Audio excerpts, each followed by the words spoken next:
গত ২৯ জুলাই রাজশাহী বিশ্ববিদ্যালয়ের সামনে বিক্ষোভরত আন্দোলনকারীরা। সময় সংবাদের সন্দেহ হলে আন্দোলনকারী একজনকে পরিচয় জিজ্ঞেস করতেই লাপাত্তা হন তিনি সহ কয়েকজন। খোঁজ নিয়ে জানা যায় শিক্ষার্থী নন, তারা বহিরাগত।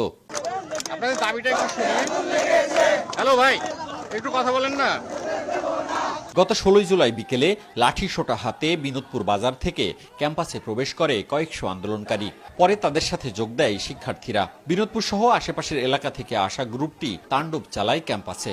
আর্থিক ক্ষতি হয় প্রায় ৪ কোটি টাকা। বিশ্ববিদ্যালয়ের উপাচার্য জানিয়েছেন, ওই গ্রুপের অন্তত ৫০ থেকে ৬০ জন অস্ত্র ও বিস্ফোরক নিয়ে ক্যাম্পাসে প্রবেশের পর চালায় ধ্বংসলীলা।